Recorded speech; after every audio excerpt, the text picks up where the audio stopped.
Assalamualaikum warahmatullahi wabarakatuh. Perkenalkan, kami dari kelompok 2. Kami ingin mempresentasikan hasil dari kelompok kami. Dan perkenalkan, nama saya Lisa Julandini dan teman saya Rumiatus Solihah. Baiklah, saya akan menjelaskan jawaban nomor 1, yaitu tentang kasus manipulasi uji keselamatan yang melibatkan Daihatsu. Kebijakan yang diambil oleh pihak Daihatsu setelah mengetahui kasus ini adalah mengutip pemberitahuan Nikkei Asia. Daihatsu telah menghentikan seluruh produksi mobilnya di Jepang tanpa batas waktu yang ditetapkan. Kendati sebagian besar pengiriman mobil di Indonesia dan Malaysia telah dilanjutkan. Akibatnya Daihatsu berpotensi menderita kerugian lebih dari 100 miliar yen seiring adanya biaya kompensasi serta biaya investigasi dan uji keamanan tambahan. Baiklah, untuk membangun kepercayaan pelanggan Daihatsu dan mendorong mereka untuk membeli lagi, berikut beberapa langkah yang diambil oleh pihak dari Daihatsu, yaitu yang pertama, pelayanan pelanggan unggul. Pastikan memberikan pelayanan pelanggan yang ramah, responsif, dan efisien. Tanggapi pertanyaan atau keluhan dengan cepat dan efektif. Yang kedua, transparansi. Berikan informasi yang jelas dan transparan terkait produk, harga, dan layanan. Hal ini membantu menciptakan kepercayaan pelanggan. Ketiga, kualitas produk. Pastikan produk Daihatsu tetap memenuhi standar kualitas tinggi. Fokus pada inovasi, keamanan, dan efisiensi untuk memenuhi harapan pelanggan. Yang keempat, umpan balik pelanggan. Dengarkan umpan balik pelanggan dengan cermat. Ambil tindakan untuk memperbaiki kelemahan dan terus meningkatkan berdasarkan pengalaman pelanggan. Yang kelima, garansi dan layanan purna jual. Tawarkan garansi yang kuat dan layanan purna jual yang baik. Ini memberikan jaminan kepada pelanggan bahwa mereka didukung setelah pembelian. Yang keenam, kampanye pemasaran yang positif. Jalankan kampanye pemasaran yang fokus pada nilai-nilai positif merek Daihatsu, termasuk inovasi, kendala, dan keamanan. Baiklah, saya akan menjawab nomor 1, yaitu tentang kasus Daihatsu yang telah memanipulasi uji keselamatan. Baiklah, kasus ini yaitu memanipulasi uji keselamatan yang melibatkan Daihatsu. Sebagaimana diketahui, Daihatsu telah mengakui memalsukan hasil uji keselamatan selama lebih dari 30 tahun yang menyebabkan penghentian produksi di seluruh pabriknya.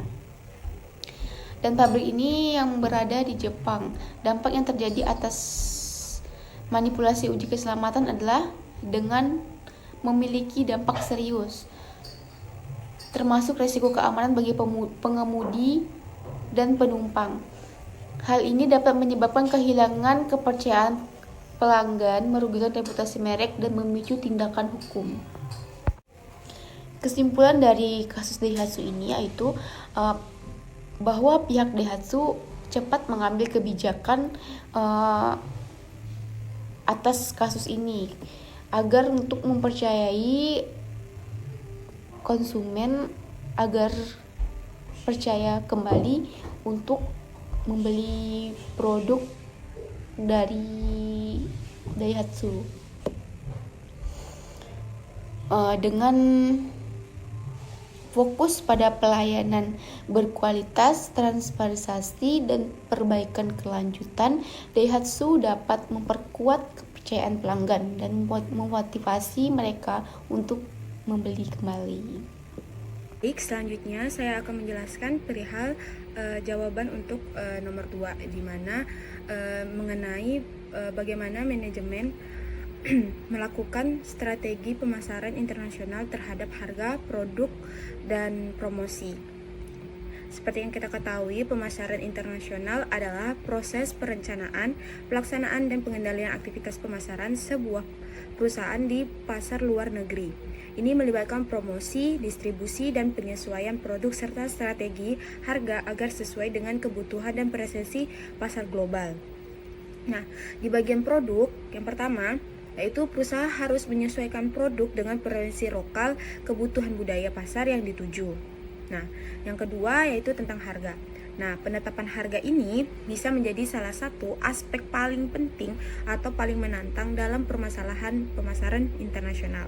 Yang ketiga adalah promosi. Nah, strategi promosi juga perlu disesuaikan dengan preferensi dan perilaku konsumen pada suatu negara. Nah, manajemen dalam pemasaran internasional harus mempertimbangkan variasi budaya, kebutuhan pasar, dan persaingan lokal. Sebagai contoh, saya mengambil Coca-Cola. Nah, seperti yang kita ketahui adalah Coca-Cola adalah perusahaan multinasional yang memiliki pendekatan yang berbeda dalam harga, produk, promosi, dan berbagai negara. Yang pertama, pada bagian produk. Nah, Coca-Cola ini sangat cerdas dalam menyesuaikan produk mereka dalam pasar internasional. Mereka tidak hanya mempertahankan produk dari segi rasa, tapi juga mengembangkan varian rasa sesuai dengan negeri presensinya atau sesuai negara presensi lokalnya. Contohnya pada negara Jepang, kita seperti ketahui bahwa negara Jepang sering sekali menggunakan teh hijau atau ocha. Seperti salah satu yang seperti setelah kita makan sushi biasanya itu terdapat ocha. Nah, pada manajemen Coca-Cola tersendiri dia mengaplikasikan ocha ini di negara Jepang, memperkenalkan rasanya teh hijau, jadi adalah Coca-Cola teh hijau. Karena hal ini memungkinkan Coca-Cola untuk memasuki pasar dengan lebih mudah karena mengakomodasi rasa lokal.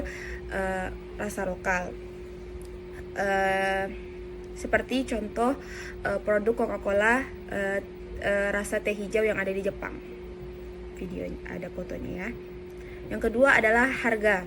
Nah, Coca-Cola ini juga menyesuaikan ukuran kemasan mereka. Nah, di berbagai negara mereka menawarkan botol yang lebih kecil untuk memenuhi permintaan konsumen yang lebih memilih porsi yang lebih kecil. Nah, tentunya harganya juga lebih terjangkau. Nah, seperti gambar di presentasi, itu adalah salah satu jenis Coca-Cola yang berada di Jepang dengan berbagai varian ukuran. Nah, sedangkan yang di Indonesia juga ada, tuh seperti yang ada di PPT. Nah, yang ketiga adalah promosi. Nah, dalam promosi, Coca-Cola ini menggunakan strategi yang berbeda di berbagai negara. Mereka bekerja sama dengan selebriti lokal, mengadakan kampanye iklan, dan berpartisipasi dalam acara lokal untuk memperkuat mereka di pasar.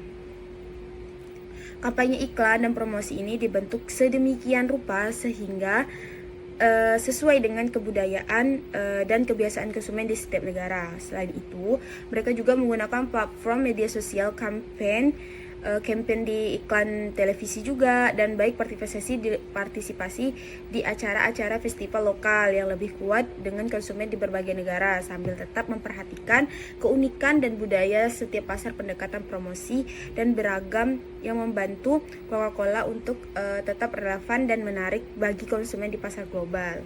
Nah, Starbucks juga sering kali mengadopsi langkah-langkah konkret seperti berinvestasi dalam program-program sosial atau lingkungan, atau mengumumkan perubahan kebijakan untuk menanggapi kekhawatiran yang diungkapkan oleh masyarakat. Di sini saya akan melanjutkan presentasi dari Lisa Juliandini. Nah, terkait beberapa langkah yang dilakukan Starbucks dalam kasus pemboikotan ini. Yang pertama, dia mengeluarkan statement bahwa mereka tidak ada kaitannya dengan Israel. Ini salah satunya, berikut ada di PPT. Selanjutnya juga mereka juga membuat campaign stand Starbucks Workers United Stand with Palestine.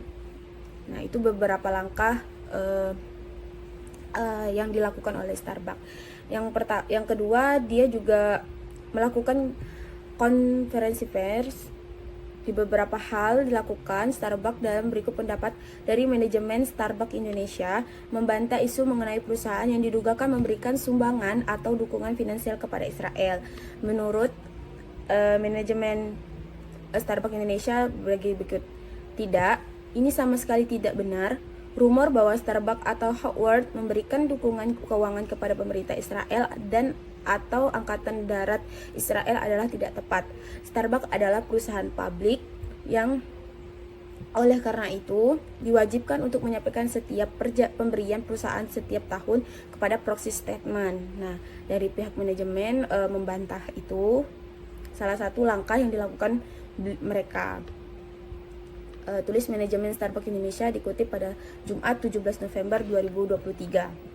Nah, selain itu mereka juga sering berkolaborasi dengan organisasi non-pemerintahan atau lembaga swadaya masyarakat untuk memperbaiki citra mereka dan menunjukkan bahwa komitmen terhadap perubahan yang lebih baik.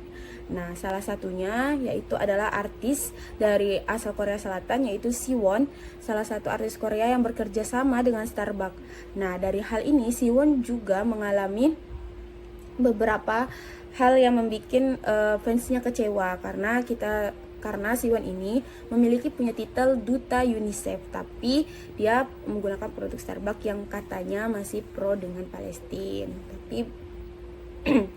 Nah, dari hal di atas itulah beberapa langkah yang diambil oleh Starbucks. Pertama, dia menyatakan bahwa dia membuat surat pernyataan bahwa mereka tidak ada pro Israel. Yang kedua, dia juga membuat pernyataan bahwa dia Starbucks stand with Palestine. Yang ketiga, bantahan dari manajemen. Yang keempat, dia menggunakan artis untuk campaign bahwa untuk mempromosikan dan memperkenalkan produknya lagi. Ya, sekian presentasi dari saya dan teman saya Lisa Juliandini. Kurang lebihnya mohon maaf. Assalamualaikum warahmatullahi wabarakatuh.